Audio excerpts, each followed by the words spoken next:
ಇದು ಮೇಷರಾಶಿಯವರಿಗೆ ರಿಟೇಕ್. ಇದು ಮಿಥುನ ರಾಶಿಯವರಿಗೆ ಉಂಟಾಗ್ತಕ್ಕಂಥ ಫಲ. ಇನ್ನು ಮಿಥುನ ರಾಶಿಯವರಿಗೆ ಶನಿಗ್ರಹ ಏನು ಫಲವನ್ನು ಕೊಡ್ತಾನೆ ಅಂತಂದರೆ, ಶನಿಗ್ರಹರು ಮಿಥುನ ರಾಶಿಯವರಿಗೆ ಪಂಚಮದಲ್ಲಿ ಸಂಚಾರ ಮಾಡೋದ್ರಿಂದ ಯಾವುದೇ ಕೆಲಸ ಮಾಡೋಕ್ಕೆ ಹೋದರೆ ಆ ಕೆಲಸದಲ್ಲಿ ತಡೆ ನಿಧಾನ, ಆ ಕೆಲಸ ಕೆಡಲಬಹುದು. ವ್ಯಾಪಾರ ಅಂತಕ್ಕಂಥದ್ದು ನಿಧಾನಗತಿಯಲ್ಲಿ ಸಾಗ್ತಾ ಇರ್ತದೆ. ಆದಾಯದಲ್ಲಿ ಏರುಪೇರಾಗ್ತದೆ. ಮಕ್ಕಳ ವಿಚಾರವಾಗಿ ಹೆಚ್ಚಾದ ಚಿಂತೆಯನ್ನು ಮಾಡಬೇಕು. ಆದರೆ ಜೊತೆಯಾಗಿ ಇಷ್ಟು ವಿಚಾರವನ್ನು, ಇಷ್ಟು ಸಣ್ಣ ಪುಟ್ಟ ಅಶುಭ ಫಲವನ್ನು ಶನಿಗ್ರಹ ಕೊಟ್ಟರೂ ಕೂಡ ಹೆಚ್ಚಾದ ಕೀರ್ತಿಯನ್ನು ತಂದುಕೊಡ್ತಾನೆ. ಹಾಗಾಗಿ ಈ ಮಿಥುನ ರಾಶಿಯವರು ಗುರುಗ್ರಹದ ಶಾಂತಿ ಹೋಮವನ್ನು ಮಾಡಿಕೊಂಡು ಶಿವನಿಗೆ ರುದ್ರಾಭಿಷೇಕವನ್ನು ಮಾಡ್ತಾ ಬಂದರೆ ಈ ಮಿಥುನ ರಾಶಿಯವರಿಗಿರ್ತಕ್ಕಂಥ ಅಶುಭ ಫಲ ಬಿಟ್ಟು ಹೋಗ್ತದೆ.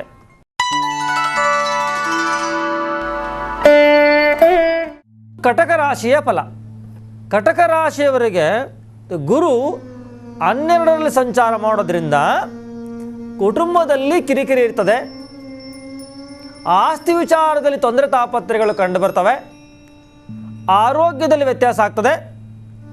ವಿವಾಹ ಮತ್ತು ಧಾರ್ಮಿಕ ವಿಚಾರವಾಗಿ ಹೆಚ್ಚಾದ ಖರ್ಚಾಗ್ತದೆ. ಹಣಕಾಸು ಹೆಚ್ಚಾಗಿ ಒಂದು ದೇವರ ಕೆಲಸ ಕಾರ್ಯಗಳಿಗೆ ನಿಮ್ಮ ಹಣಕಾಸು ಹೆಚ್ಚು ವಿನಿಯೋಗ ಆಗ್ತದೆ. ಆದರೆ ಯಾವುದೇ ಪ್ರಯಾಣ ಮಾಡಿದ್ರೂ ಕೂಡ ಅದರಲ್ಲಿ ನಿಮಗೆ ಯಶಸ್ಸು ಇರೋದಿಲ್ಲ. ಹಾಗಾಗಿ ಪ್ರಯಾಣವನ್ನು ಆದಷ್ಟು ಕಡಿಮೆ ಮಾಡಬೇಕು. ಖರ್ಚು ಮಾಡುವಾಗ ಹಂತವಾಗಿ ಖರ್ಚನ್ನು ಮಾಡ್ಕೋಬೇಕು.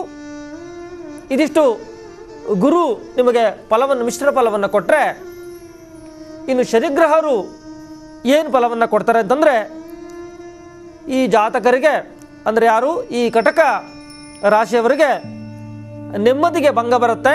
ಶನಿಯಿಂದ ಮಾನಸಿಕವಾಗಿ ಅಸಮಾಧಾನ ಆಗುತ್ತೆ, ಅವಮಾನ ಆಗ್ತದೆ. ತಾಯಿಯ ಆರೋಗ್ಯದಲ್ಲಿ ವ್ಯತ್ಯಾಸ ಆಗ್ತದೆ.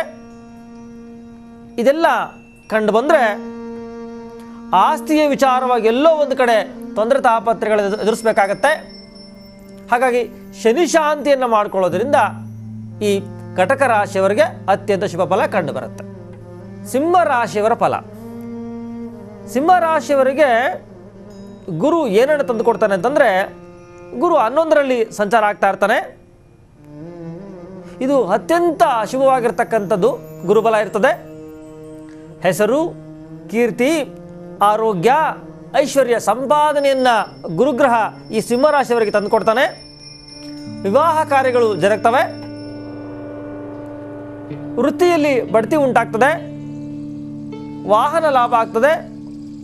ಪುತ್ರ ಸಂತಾನ ಆಗ್ತದೆ. ಮನೆಯಲ್ಲಿ ಅತ್ಯಂತ ಶುಭ ಕಾರ್ಯಗಳಾಗಿ ಎಲ್ಲದರಲ್ಲೂ ಕೂಡ ಆ ಲಾಭವನ್ನು ತಂದುಕೊಡ್ತಾನೆ. ಗುರು ಸಿಂಹರಾಶಿಯವರಿಗೆ ಅತ್ಯಂತ ಶುಭದಾಯಕನಾಗಿದ್ದಾನೆ. ಸಿಂಹರಾಶಿಯವರಿಗೆ ಶನಿಗ್ರಹ ಏನು ಫಲವನ್ನು ಕೊಡ್ತದೆ ಅಂದರೆ, ಶನಿಗ್ರಹರು ಸಿಂಹರಾಶಿಯವರಿಗೆ 3ರ ಸಂಚಾರ ಮಾಡ್ತಾ ಇರೋದರಿಂದ ಅತ್ಯಂತ ಶುಭ. ಧೈರ್ಯ, ಸಾಹಸ, ಎಲ್ಲ ಕಾರ್ಯಗಳಲ್ಲಿ ಯಶಸ್ಸು, ಆರೋಗ್ಯ ಉತ್ತಮವಾಗಿರ್ತದೆ. ಮಾನಸಿಕವಾಗಿ ಪ್ರಫುಲ್ಲತೆ ಇರ್ತದೆ, ಶಾಂತಿ ಇರ್ತದೆ. ಪ್ರಾಪಂಚಿಕವಾಗಿ ಸಿಗ್ತಕ್ಕಂಥ ಎಲ್ಲ ಅನುಕೂಲಗಳನ್ನು ತಂದುಕೊಡ್ತಾನೆ. ಎಲ್ಲ ಸೌಕರ್ಯಗಳು ನಿಮ್ದಾಗ್ತದೆ. ಶತ್ರುಗಳಿಂದ ಜಯ ಆಗ್ತದೆ. ಆಸ್ತಿ ಪಾಸ್ತಿ ವಿಚಾರಗಳಲ್ಲಿ ಜಯ ಕಾಣ್ತೀರಿ. ಅನೇಕ ಕಡೆಯಿಂದ 4 ಮೂಲಗಳಿಂದ ಧನದ ಆಗಮನ ಆಗ್ತದೆ. ಹಾಗಾಗಿ ಸಿಂಹರಾಶಿಯವರಿಗೆ ಅತ್ಯಂತ ಶುಭದಾಯಕ ಈ ವರ್ಷ. ಮನೆ ದೇವರಿಗೆ ತುಪ್ಪದ ದೀಪವನ್ನು ಹಚ್ತಾ ಇದ್ದರೆ ಸಿಂಹರಾಶಿಯವರು ಅತ್ಯಂತ ಶುಭ ಫಲವನ್ನು ಕಾಣ್ತಾರೆ. ಕನ್ಯಾ ರಾಶಿಯ ಫಲ. ಕನ್ಯಾ ರಾಶಿಯವರಿಗೆ ಗುರು 10ನೇ ಮನೆಯಲ್ಲಿ ಸಂಚಾರ ಮಾಡ್ತಾನೆ. ಕನ್ಯಾ ರಾಶಿಯವರಿಗೆ ದ್ರವ್ಯ ನಷ್ಟ ಆಗ್ತದೆ. ಅಪವಾದಗಳಿಗೆ ಗುರಿಯಾಗಬೇಕಾಗ್ತದೆ. ಮನೆಯಲ್ಲಿ ನಾನಾ ಥರದ ಸಮಸ್ಯೆಗಳನ್ನು ಎದುರಿಸಬೇಕಾಗತ್ತೆ. ಮಾನಸಿಕವಾಗಿ ಅಸಮಾಧಾನ ಇರ್ತದೆ. ಹಾಗಾಗಿ ಈ ಕನ್ಯಾ ರಾಶಿಯವರಿಗೆ ಗುರು ಶುಭಪ್ರದನಲ್ಲ. ಗುರು ಶಾಂತಿ ಹೋಮವನ್ನು ಮಾಡಿಕೊಂಡ್ರೆ ಆ ಗುರುಗ್ರಹದ ಅಶುಭ ಫಲ ನಿಮಗೆ ಶುಭ ಆಗ್ತದೆ. ಇನ್ನು ಕನ್ಯಾ ರಾಶಿಯವರಿಗೆ ಶನಿಗ್ರಹ ಏನು ಫಲವನ್ನು ಕೊಡ್ತಾನೆ ಅಂತಂದರೆ, ಅವನು ಧನಸ್ಥಾನದಲ್ಲಿ ಸಂಚಾರ ಮಾಡೋದ್ರಿಂದ ಆರ್ಥಿಕವಾಗಿ ನಷ್ಟ ಆಗಬಹುದು. ಯಾವಾಗಲೂ ಕೂಡ ಮಾತು ಕೊಟ್ಟು ಮಾತು ಸಿಕ್ಕಾಕೊಂಡು ಆ ಮಾತಿನಿಂದ ಕಲಹವನ್ನು ಅನುಭವಿಸ್ಬೋದು. ಹೆಚ್ಚು ಖರ್ಚು ಕಂಡು ಬರುತ್ತೆ ಈ ಕನ್ಯಾ ರಾಶಿಯವರಿಗೆ.